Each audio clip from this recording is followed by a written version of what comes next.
Je ne pense pas que il faut écouter 100 000 fois cet album pour déjà se faire un avis sur ce nouveau projet de surprise de Tyler the Creator. Ça va être mon troisième projet que je reviens de lui après Igor, après comment ça s'appelle encore la Chromacopia. Ce sera le troisième projet. J'ai pas fait encore comme If You Get Lost. Je vais essayer encore de le faire aussi celui-là. Mais ce projet-là qui s'appelle Don't Tap the Glass est vraiment un projet surprise que tu sens qu'il a travaillé. J'ai même envie de dire, est-ce qu'il n'a pas, il avait même pas déjà fini ça en même temps que Chromacopia. Et il attendait seulement presque la fin de la tournée de Chromacopia pour pouvoir balancer ça en même temps. J'ai l'impression que cet album-là, il a été fait, après, juste pendant la période de la promo de Chromacopia. Parce que il est très rapide, il est straightforward, c'est son album le moins long. Son album, je pense, le plus accessible et son album le plus straightforward. C'est 28 minutes et des morceaux de 2 minutes, 2 minutes, 2 minutes, 2 minutes. Et c'est purement pour danser. Comme vous le voyez, vous avez pu le voir sur ses tweets, comme vous avez pu le voir sur beaucoup de ses tweets et tout, et comment il l'expliquait.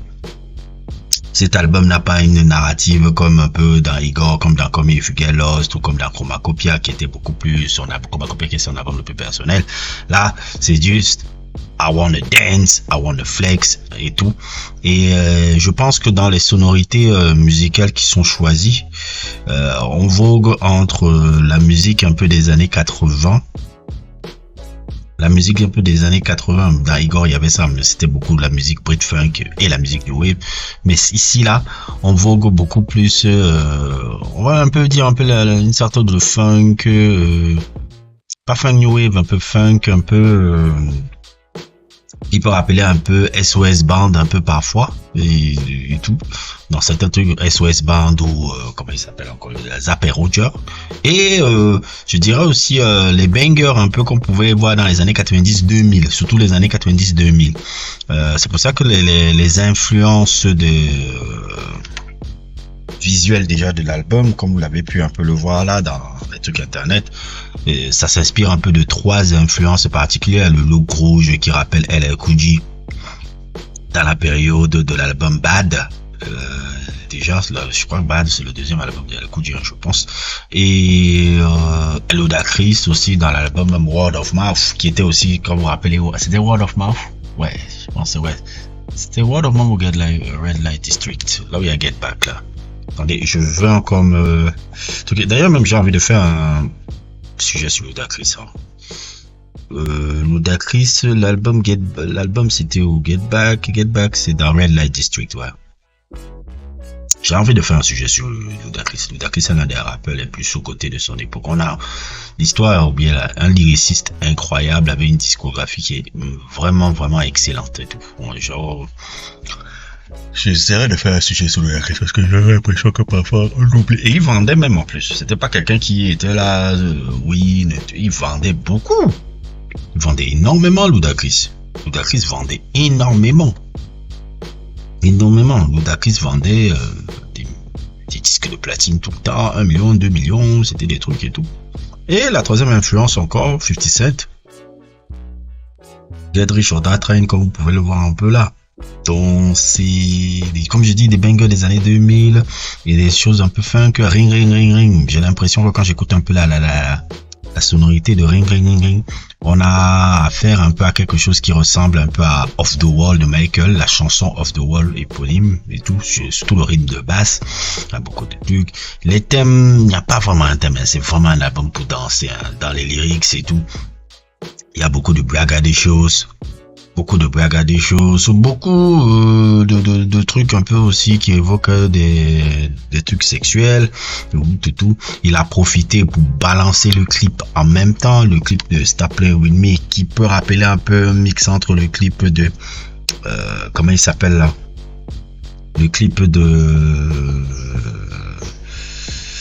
Le clip de Squabble Up de Kilo. Squabble Up de Kendrick Lamar, mixé avec Jamiroquai, Virtual Insanity. C'est vrai que c'est un grand fan de Virtual Insanity de Jamiroquai. C'est vrai que c'est un fan de Jamiroquai. De la manière un peu où on avance, un peu, j'ai un peu.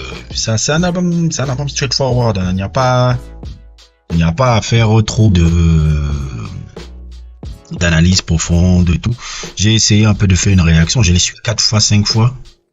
Mais vraiment, c'est truc qui est, franchement, je pense pas que c'est le meilleur album de sa discographie. Hein. Ce n'est pas mauvais. Hein. Faut pas qu'on commence à me prêter des réflexions là. Ce n'est pas du tout mauvais. C'est pas ce que je dis. Mais je ne pense pas que c'est le meilleur album de sa discographie. Mais c'est un album purement pour danser. Et ce que j'ai aussi envie de dire, c'est que j'ai beaucoup aimé son post qu'il a fait sur Instagram parce que même je partage ça. Je trouve qu'on est dans une époque où les gens en soirée n'arrivent plus à danser. Moi, quand on me voit danser en soirée, on me prend pour un fou. On me prend pour un dingo, on dit lui il danse comme ça, pourquoi il se fatigue. Alors je n'ai jamais compris pourquoi les gars ne le font pas. On est un peu dans une génération flex. On est avec son verre, avec ses verres de champagne, on se filme sur Instagram. Les trucs, mais on ne se lâche pas et tout. Et moi, je pense un peu que ce qu'il veut recréer avec cet album-là, c'est comme un peu, vous le voyez, un peu, des trucs qu'on pouvait voir à une certaine époque, un peu, même dans le hip-hop, un peu, rappelez-vous, hein, vous rappelez un peu Westwood, ces vidéos-là de Westwood, là, qui rappellent, vous voyez l'époque, les gens aimaient danser en boîte, les gens aimaient danser en soirée, et ça, c'est vraiment un album pour chercher à faire danser. J'aurais voulu attendre un peu, comment dire, les petites interviews qu'il a dû, mais comme il l'a dit, hein, comme il vous l'a dit, hein, c'est straightforward, hein, c'est straightforward, straight dance, c'est punchy, c'est trucs, c'est son GNX. Si vous voulez même un peu GNX Way de Kendrick Lamar qui est très straightforward. Ça aussi c'est straightforward un peu à la GNX j'ai même envie de dire, j'ai l'impression qu'il commence à suivre Kendrick Lamar. Et qui Chromacopia, c'était une manière de faire comme Kendrick Lamar dans Mr. Moral, là dans GNX, là dans son, comment ça s'appelle encore là, ton Tap de Grass. C'est exactement comme quand il fait c'est comme un peu GNX, un peu de Kendrick Lamar aussi, straightforward. Donc, on est là et la discographie du gars ne s'arrête pas. Hein. On a déjà 9 albums. Il n'a que 34 ans. On n'a pas encore arrivé. Je n'ai même pas encore l'impression qu'on est arrivé au prime du gars. C'est ça qui est un peu impressionnant un peu à l'intérieur de 14. Je pense pas qu'on est encore arrivé au prime du mec.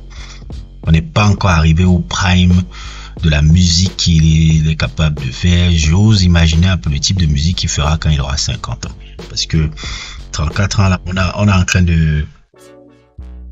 d'explorer regarder tous les personnages qu'il crée toujours. C'est ça qui est génial, c'est qu'il crée toujours un personnage. Chaque fois qu'il fait un album, il vient avec un nouveau personnage, il vient avec une nouvelle